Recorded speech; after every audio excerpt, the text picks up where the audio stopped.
Continúa el debate por el proceso constituyente que el gobierno anunció hace algunas semanas y que está impulsando. Este domingo, el ministro de las Expresas adelantó detalles de la primera fase de la iniciativa, mientras que desde la oposición aseguraron que rechazarán la partida presupuestaria destinada a financiar esta etapa. Analizamos este y otros temas con el diputado de la DC y miembro de la Comisión de Hacienda, Ricardo Rincón. Diputado, muchas gracias por estar con nosotros en CNN Chile. Gracias por la invitación. Diputado, primero preguntarle por las declaraciones y las luces que dio hoy día el ministro Nicolás Eyzaguirre sobre el proceso constituyente. ¿Usted está de acuerdo que, por ejemplo, en el caso de los cabildos ciudadanos, se parta con una hoja en blanco? A ver, yo entiendo la hoja en blanco como la posibilidad para quienes participen en esos cabildos de poder expresar lo que ellos creen es importante, debe contener una constitución. No olvide usted que al menos habemos dos parlamentarios que ya hemos organizado cabildos, el senador Arboe y quien habla, en Chillán primero, en Rengo después, con una alta participación. Y no lo hacíamos sobre la base de un esquema predeterminado, lo hacíamos en comisiones temáticas para que la gente pudiera expresar sus inquietudes respecto de los temas que creía debía contener una constitución, e incluso ahí a veces se hacían aclaraciones respecto de temas que no son parte de una constitución. Entonces entiendo una hoja en blanco como eso, la posibilidad de debatirlo todo, no de debatir restringidamente los temas de una constitución. Pero ojo, los cabildos son posteriores a una etapa de información, de entrega de antecedentes, de formación cívica. Por eso que no nos gusta esto de andar rechazando partidas que son contributivas a la mayor formación y al mayor empoderamiento de la ciudadanía. ¿Cómo garantizar transparencia e imparcialidad en este proceso constituyente que se da justo en elecciones parlamentarias y también municipales? Con la participación de todos. Los cabildos no van a ser procesos cerrados. Nosotros no entendemos una instancia de participación de esa forma. La oposición perfectamente puede participar de los cabildos. Lo que pasa es que la oposición es la que se ha negado permanentemente a modificar la Constitución. Un solo ejemplo que es reciente, binominal. Tuvimos que sacarlo de la Constitución para poder generar un debate, pero con los quórum de la Constitución, y usted sabe que al final logramos modificarlo. Pero ha sido todo en base a parches históricamente en este cuarto de siglo. La oposición permanentemente no ha querido cambiar la Constitución. El trasfondo que hay en ello es simplemente que le gusta lo que se hizo en dictadura y le acomoda. ¿Por qué no hacer algo distinto en democracia? Creo que es bastante más de avanzada y mucho más participativo, por cierto. Diputado, Renovación Nacional anunció que va a rechazar esta partida presupuestaria. Sin embargo, están conversaciones simultáneamente con la Democracia Cristiana por esta nueva Constitución. ¿En qué están esas conversaciones y cómo se van a dar con esta postura de Renovación Nacional? La verdad que ahí me sorprende un poco Renovación Nacional porque de hecho, y yo lo he reconocido públicamente, no olvide usted que fue el propio presidente Sebastián Piñera quien, por ejemplo, a diferencia de lo que ha sido tradicionalmente la oposición, envió un proyecto de ley para modificar el sistema electoral. El propio diputado Monk, que es presidente actualmente de Renovación Nacional, dio su voto a la idea de legislar, mientras toda la UDI rechazaba la idea de legislar la modificación al sistema electoral binominal, que solo existía en Chile, no existía en ninguna otra parte más del mundo. Entonces, la verdad es que me sorprende porque yo hubiera esperado la misma actitud y por lo tanto, lejos de anunciar un rechazo, el demandar, y es totalmente lógico que así va a ser, participación en ese proceso constituyente que desde ya obviamente tiene que ser así. ¿Cómo espera entonces que sigan estas conversaciones? Yo creo que las conversaciones van a seguir igual porque en eso han demostrado la mayor apertura a poder generar espacios de diálogo y trabajo conjunto. Lo que sí que obviamente van a tener esta dicotomía ellos, no nosotros, de negarse a que los recursos públicos se pongan al servicio de todos para poder capacitar, formar, entregar información y a la vez generar estos cabildos, más de 50 en Chile. Van a tener ellos una contradicción, pero yo los invito a que eso lo puedan rectificar. No ha habido ninguna votación aún, no hemos llegado ni siquiera a la mixta propiamente tal, porque estamos en subcomisiones recién, no hemos ido a la sala, falta mucho para terminar la discusión de la ley de presupuesto donde están estos recursos. Así que yo espero que puedan cambiar de posición para ser además consistentes con lo que han hecho en otras oportunidades. Ellos proponen un sistema semipresidencial. ¿La Democracia Cristiana está de acuerdo con esa postura? Yo creo que hay que debatirlo. Yo creo que si hay una línea común, y es muy buena su pregunta, es que no se resiste más este presidencialismo que es incluso más exacerbado, por tanto, por eso el ismo que el norteamericano, que es presidencial. Por eso se habla de un sistema casi monárquico en Chile.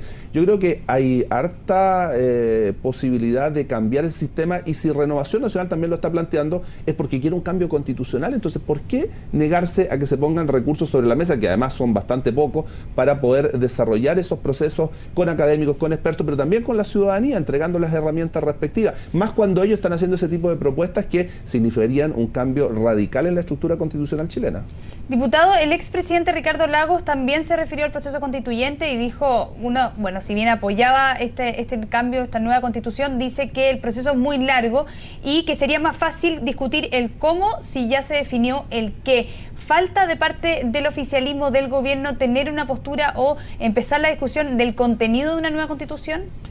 A ver, yo creo que no necesariamente el proceso es largo si usted mira que hay ciertas etapas que son contributivas a su desarrollo en lo que es la parte más dura, que es la entrada de las modificaciones de contenido. Yo creo que es necesario un proceso de educación cívica, no tienen que ser menospreciados ellos. Yo creo que en eso la presidenta Michelle Bachelet ha sido bastante asertiva. No olvide usted que antes era la incógnita respecto de qué es lo que se iba a hacer, y ahora que se sabe cuáles van a ser las etapas, algunos piensan que son muy largas. Si hubiera sido muy breve, a lo mejor se habría pensado que ese era el punto de inflexión o de crítica.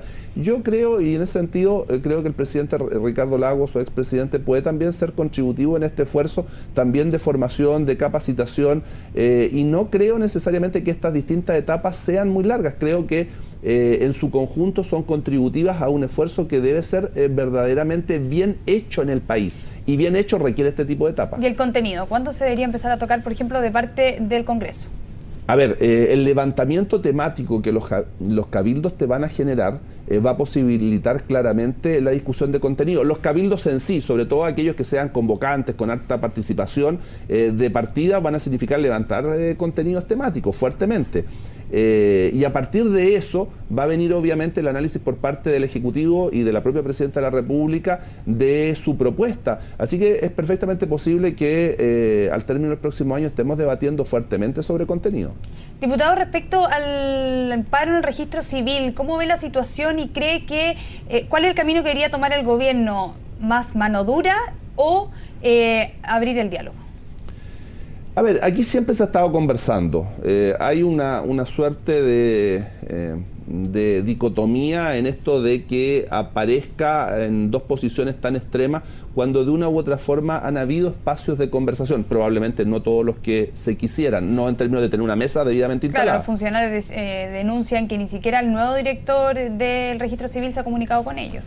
Bueno, acaba de ser nombrado al término de la semana y seguramente lo va a hacer el lunes, mañana, pasado mañana, pero yo creo que, mire, todos están hablando de diálogo, esa es una palabra común en todas las partes, pero uno no ve que ese diálogo verdaderamente se materialice, y en lo que ha habido de diálogo son ciertos espacios informales, por eso digo que ha existido, pero no ha existido una mesa debidamente instalada que tenga un horizonte acotado con objetivos acotados. Esto del gobierno de poner más mano dura o menos mano dura, mira, ¿sabes lo que pasa? Es que el Estado de Chile ¿Pero cómo solucionar el tema? Es que el Estado de Chile con sus distintos gobiernos ha validado las movilizaciones del sector público, incluida la administración anterior. Ojo, no nos olvidemos que en la propia administración de Sebastián Piñera también hubo un paro de este propio servicio. Es más, quien hable y otros recibimos a los funcionarios de la propia Comisión de Constitución para ir allanando caminos de diálogo. Entonces, cuando el propio Estado ha avalado la posibilidad de movilización en el sector público, tiene que enfrentar, a mi juicio, los distintos gobiernos que representan al Estado, eso ya como un hecho y un dato de la causa incorporado, que por cierto no puede aceptar que se pretenda que las vulneraciones son de los funcionarios. ¿Qué vulneración había de los funcionarios? Hay un menoscabo de derechos de la ciudadanía en general, eso es efectivo. Pero creo que falta la capacidad derechamente para sentarse a conversar sin temas pauteados. El diputado UDI Ernesto Silva decía que ya incluso habría que empezar a sancionar a los trabajadores y no descartaba incluso de que sacarlos de sus puestos. Bueno, generalmente la UDI es muy rigurosa, no obraron tan así en la administración pasada. Yo creo que lo que hay que hacer es verdaderamente establecer un puente de diálogo real y que ese se instale, porque ver a ambas partes hablando de diálogo, pero no instaladas a conversar sobre el diálogo, ¿y sabe por qué? Porque pero el gobierno dice que no se van a poner a conversar mientras no se ponga el paro.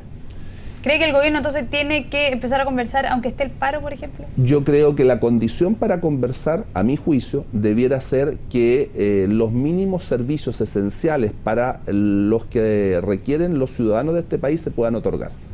Es decir, si una persona pretende viajar al extranjero en un año más, usted comprende que no es indispensable su pasaporte.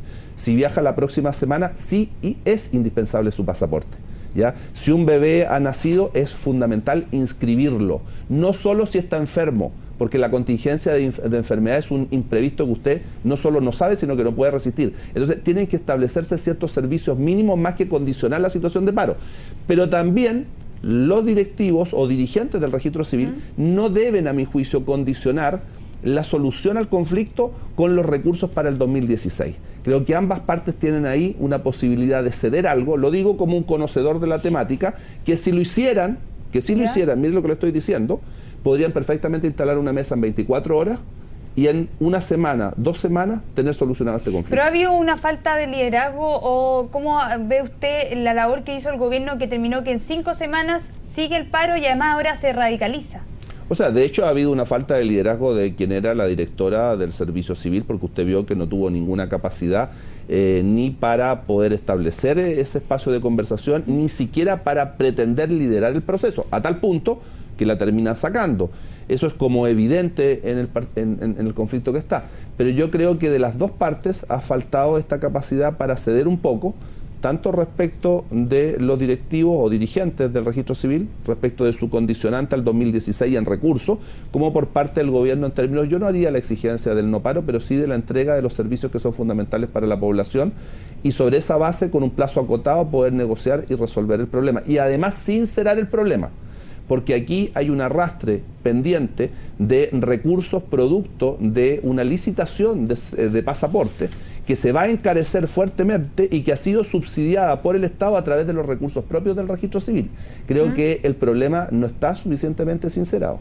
Diputado, por último, respecto al llamado Milico Gate, ¿ustedes esperan un apoyo transversal para la primera semana de noviembre votar esta comisión investigadora? Creo que sería lo ideal. ¿Cuentan con el apoyo?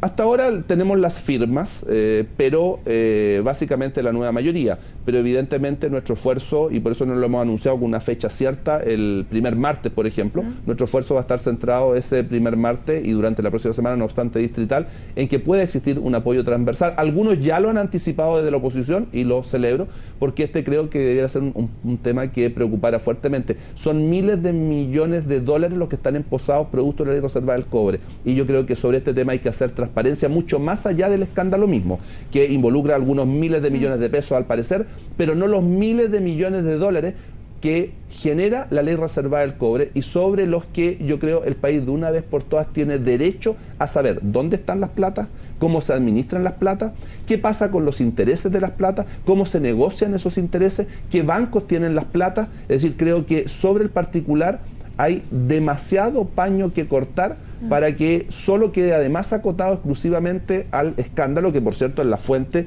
que genera esta posible comisión investigadora. Digo posible porque no se ha instalado ni sancionado aún, pero que nosotros en el fundamento de su instalación la estamos ampliando a estos temas también. Diputado Ricardo Rincón, muchas gracias por haber conversado con nosotros en CNN Chile. Gracias a ti. Hasta pronto.